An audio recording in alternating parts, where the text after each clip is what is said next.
Dios les bendice. Dios les bendice. Bienvenidas y bienvenidos.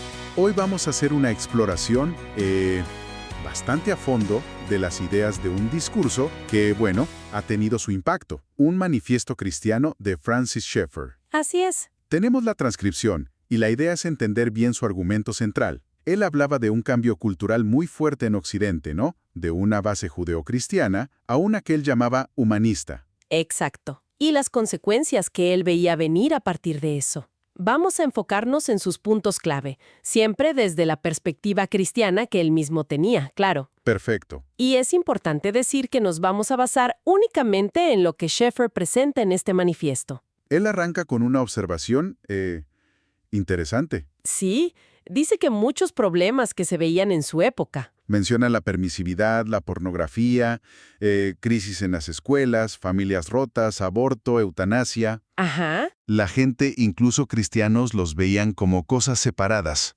como pedazos sueltos. Como problemas aislados, sí. Pero él dice, no, momento. Para él, esto no son problemas independientes. Son síntomas de algo más profundo. Exacto. Su tesis principal, y esto es como la llave para entenderlo, es que todos estos problemas son, y creo que la frase es algo como, el resultado natural de un cambio de una cosmovisión cristiana a una humanista. Justo. Y ahí marca un contraste muy fuerte entre esas dos visiones del mundo. A ver, pongamos las cartas sobre la mesa como él las presenta. Por un lado, la cosmovisión judeocristiana. La realidad última, lo más fundamental, es un Dios creador, infinito y personal. Y por otro lado, la cosmovisión humanista, según él la define. La realidad final es nomás materia o energía que siempre ha existido, formada por pura casualidad. Y aquí es donde él define humanismo de una manera muy particular para su argumento. Hay que tener cuidado. Sí, él aclara que no se refiere a estudiar humanidades, ni a ser buena gente, al humanitarismo. De hecho, dice que eso último lo apoya. Claro, para él, en este contexto, humanismo significa que el hombre es la medida de todas las cosas. Así de simple. Entiendo. Y conecta eso directamente con la idea de la realidad última. Si partes de que todo es materia y azar, pues esa base no te da un sentido a la vida por sí misma, ¿no? Ni valores absolutos de un fundamento sólido para la ley. Ajá. Entonces, según la lógica de Schaeffer, al ser humano no le queda de otra más que inventar esos significados, esos valores, esas leyes, desde sí mismo. O sea, lo presenta casi como una conclusión forzosa. Como una deducción matemática casi. El resultado es este humanismo donde todo es relativo, el conocimiento se limita a lo humano, que es finito, que se equivoca, y adiós a cualquier idea de revelación divina. Y esto, argumenta él, tiene un impacto brutal, sobre todo en la ley y la moral.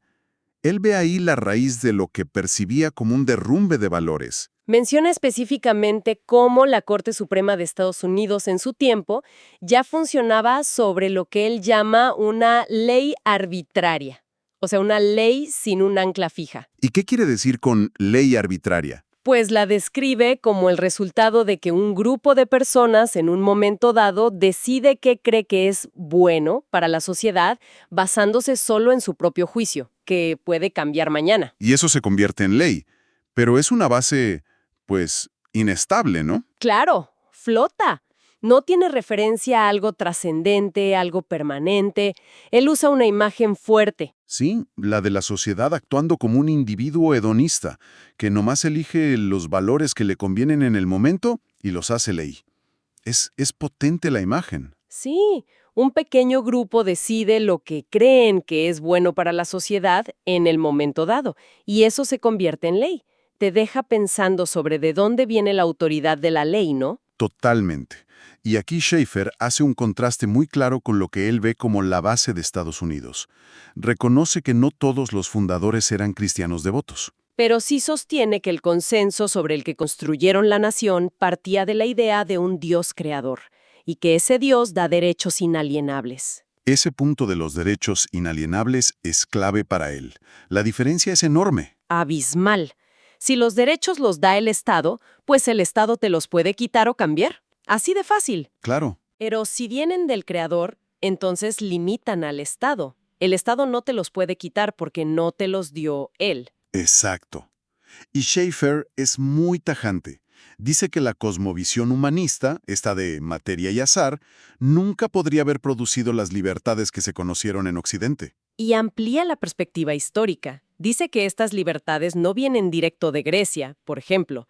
Incluso sugiere leer la República de Platón para ver el contraste. Entonces, ¿de dónde vienen, según él? Dice que vienen de la cosmovisión judeocristiana, pero refinada, digamos, por la Reforma protestante, que puso mucho énfasis en la autoridad de la Biblia como base para todo. Y aquí es donde se pone serio. Advierte que esas libertades ya se estaban perdiendo en su época. Y que se iban a seguir perdiendo. De forma inevitable, dice él, si la visión humanista seguía ganando terreno. Esa palabra inevitable la usa mucho. ¿Por qué inevitable? Pues para él es casi lógico. Si la base de todo es relativa, materialista, las libertades que asumen un valor intrínseco del ser humano, un valor dado por Dios, simplemente no se sostienen, se caen solas, conceptualmente. Entendido. Y, bueno, Schaeffer no se queda en la teoría. Da ejemplos muy concretos de lo que él veía como el avance de esta visión humanista. Las escuelas públicas, por ejemplo. ¿Sí? Afirma que para 1982 la ley en Estados Unidos obligaba a que en las escuelas públicas solamente se enseñara la visión materialista, azar, de los orígenes. Menciona una encuesta de la revista Time de ese año. Ajá, de enero del 82. Decía que el 76% de la gente estaba a favor de enseñar ambas cosas, creación y evolución, pero que las cortes lo impedían, activamente. Y no se anda con rodeos. Lo llama tiranía. Sí, la imposición de una filosofía minoritaria sobre la mayoría, usando la ley. También señala a los medios, específicamente la televisión pública de la época, ¿Qué dice de ellos? que eran pura propaganda de la visión materialista.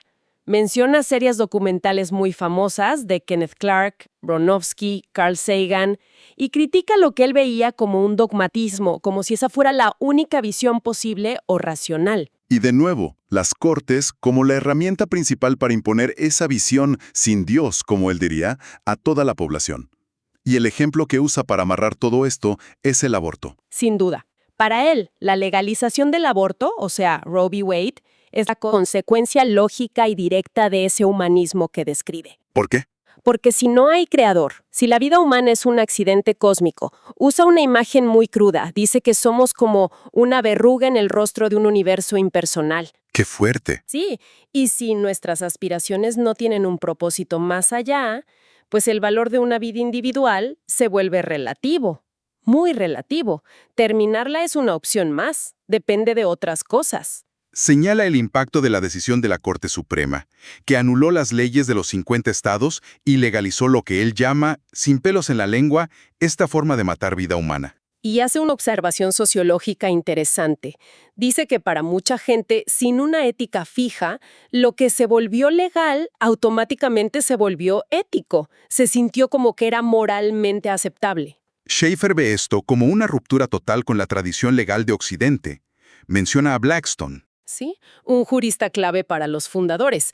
Argumenta que la ley antes se entendía anclada en la ley de Dios, en una moral trascendente.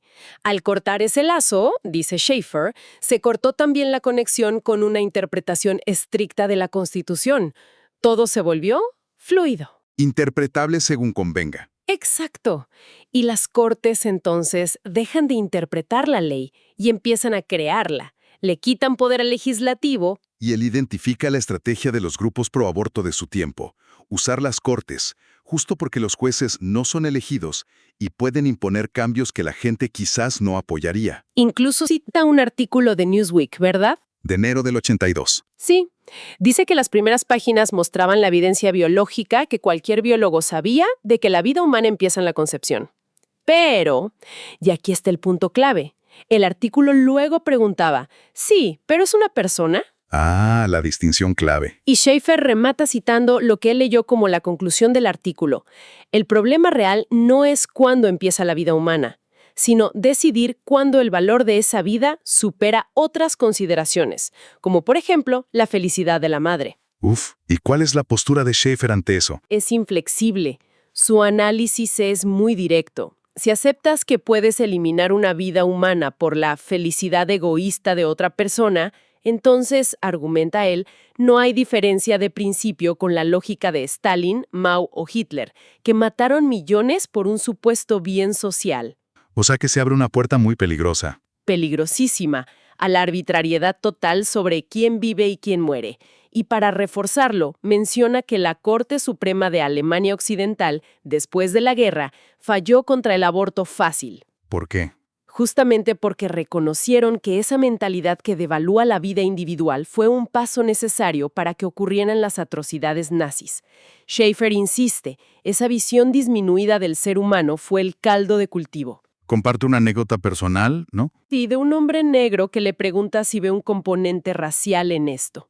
Y Schaeffer responde, exacto, veía un peligro especial para las minorías. Y critica a los liberales y defensores de libertades civiles de su tiempo. Dice que le sorprende que no estuvieran aterrados por las implicaciones. Queda claro que para él el aborto era el síntoma más alarmante de esa cosmovisión humanista en acción, como un canario en la mina.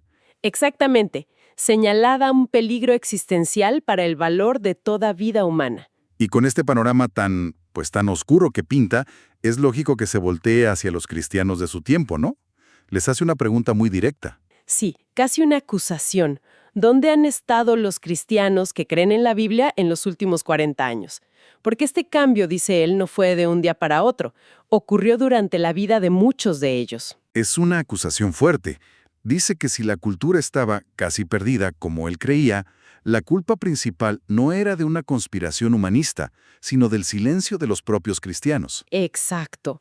De aquellos que decían conocer la verdad, la de un Dios creador, pero se quedaron callados mientras todo cambiaba. Usa una frase que cala: un vasto, vasto silencio. Y apunta a grupos específicos, líderes evangélicos, abogados cristianos, médicos, empresarios, educadores cristianos. ¿Dónde estaban?, pregunta. Les recuerda el legado que él considera que tenían, una nación fundada sobre principios cristianos con libertad para todos, y que ahora se estaba perdiendo. Su diagnóstico es brutal. Vivimos en una cultura humanista. Bueno, y frente a este diagnóstico tan duro, Schaeffer no se queda ahí. Propone lo que él llama la verdadera espiritualidad. Fue fundamental para su llamado a la acción. Y ojo, no es solo tener experiencias religiosas emotivas o ir a la iglesia. No, él la define de forma muy amplia. Es reconocer a Cristo como Señor de toda la vida, sin dividirla en cajitas. Lo religioso aquí, lo secular allá. Rechaza eso totalmente. Dice algo como que no importan las mariposas en el estómago. La verdadera espiritualidad tiene que tocar y cambiar todo, cada aspecto. Y para ilustrarlo, habla de los avivamientos históricos que admiraba. El Gran Despertar en América, Wesley en Inglaterra. Ajá, y otros en Escandinavia. Señala un patrón. Siempre tenían 3 partes. 1. Llamado a salvación personal. 2. Llamado a consagración, a una vida santa. Y 3, y esto lo recalca mucho, siempre trajeron cambio social. Pone el ejemplo de Wesley diciendo que su movimiento ayudó a Inglaterra a evitar una revolución sangrienta como la francesa, porque promovió no solo la fe, sino también la justicia social. Y del Gran Despertar dice que preparó el terreno moral para fundar Estados Unidos sobre principios de libertad y derechos dados por Dios. Entonces esta visión completa de la espiritualidad es clave para entender por qué él cree que los cristianos de su tiempo fallaron. Identifica 2 razones principales. 1. Tener una visión falsa y truncada de la espiritualidad, limitada a lo personal o a la iglesia, sin impacto afuera. Y 2. Puro miedo. ¿Miedo? Sí, miedo a mover el barco, dice él. Miedo de pastores, evangelistas, líderes, a arriesgar sus ministerios, su reputación, sus proyectos, si hablaban claro contra los cambios culturales y políticos que él veía. Entiendo. Entonces, si esa es la verdadera espiritualidad y esas son las fallas, ¿qué propone hacer? Llama a acciones muy concretas. Primero dice que hay que combatir una interpretación nueva y novedosa de la separación iglesia-estado. Argumenta que, como se estaba usando en su época, no tenía nada que ver con la primera enmienda original. Según él, la enmienda buscaba 2 cosas: evitar una iglesia nacional oficial, como la de Inglaterra, y asegurar que el Estado nunca interfiriera con la religión. Que no lo estorbara, protegerla. Entonces pide volver a eso, no eliminar la influencia religiosa de la vida pública, sino proteger la libertad religiosa para todos. Exacto. En segundo lugar, aclara muy bien que no está pidiendo una teocracia. Se opone a eso. Dice hasta que Cristo vuelva. Lo que pide es igualdad de condiciones. Que todas las religiones y cosmovisiones puedan expresarse libremente en el mercado de las ideas, sin censura escondida contra el cristianismo. Y tercero, llama a defender activamente el alto valor de la vida humana, contra la visión baja y utilitarista del humanismo materialista. Y aquí critica fuerte el uso de la palabra elección, choice, en el debate del aborto. Dice que es hipócrita, que se volvió un eufemismo para justificar matar una vida humana por conveniencia. Y todo esto lleva a su punto más radical, la desobediencia civil. Sí, como una opción legítima y a veces un deber cristiano en casos extremos. ¿Cómo lo justifica? Desde la Biblia y la teología.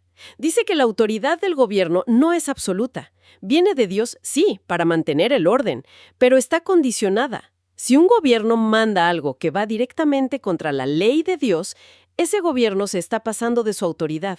Y pierde el derecho a ser obedecido en ese punto específico. Exacto. Cita a los apóstoles. Es necesario obedecer a Dios antes que a los hombres. Y busca ejemplos históricos, los fundadores de EU contra la tiranía británica. La iglesia primitiva. Claro, los mártires, que no adoraban al César, eso era desobediencia civil para Roma. Los reformadores, que en muchos lugares desafiaron las leyes civiles. Incluso los cristianos perseguidos en la Unión Soviética que enseñaban religión a escondidas. Introduce el concepto de la línea de fondo, ¿no? The bottom line. Sí, el punto donde ya no puedes ceder. Su argumento final es, si nunca hay un punto donde puedas desobedecer al gobierno, entonces el gobierno se ha puesto en el lugar de Dios. César se vuelve un ídolo. Pero matiza, ¿verdad? No es la primera opción. No, para nada. Insiste en que debe ser en el nivel apropiado. Primero hay que agotar las vías legales y políticas, las cortes, las elecciones, intentar cambiar leyes. La desobediencia es el último recurso, cuando ya no hay más. Y obedecer al Estado sería desobedecer a Dios. Su frase final es muy clara. Cristo debe ser el Señor final y no César, y no la sociedad. Resume todo, sí. Lo que hace Schaffer es conectar con una tradición muy larga en el pensamiento cristiano sobre fe y autoridad civil, límites del poder, conciencia individual, pero lo aplica de forma muy directa y urgente a su época. Entonces, para resumir rápido, la advertencia de Schaffer es que el cambio de cosmovisión de judeocristiana a humanista materialista tiene consecuencias graves e inevitables: pérdida de libertades, devaluación de la vida humana. Ajá. Y su llamado a los cristianos es: despierten del silencio, vivan una fe que abarque todo, actúen política y cívicamente y estén dispuestos incluso a resistir si se cruza esa línea de fondo donde la lealtad es primero a Cristo. Exacto. Y fíjate, su idea de verdadera espiritualidad que exige actuar en todas las esferas, incluida la política, como consecuencia de reconocer a Cristo como Señor de todo, pues deja una reflexión importante. ¿Cuál sería? Bueno, más allá de estar de acuerdo o no con su diagnóstico exacto de los 80s, para alguien que hoy comparta esa cosmovisión fundamental, la pregunta sigue ahí. ¿Qué significaría hoy, en la práctica, vivir esa fe integral? ¿Cómo se vería ese señorío de Cristo sobre todo en acciones concretas en lo público? Y, quizás lo más difícil, ¿dónde y cómo se traza hoy esa línea tan delicada entre participar como ciudadano y la resistencia activa que Schaffer llegó a considerar? ¿Es algo en qué pensar? Que la paz de Dios, que sobrepasa todo entendimiento, guarde sus corazones y sus pensamientos en Cristo Jesús. Amén. Dios les bendiga.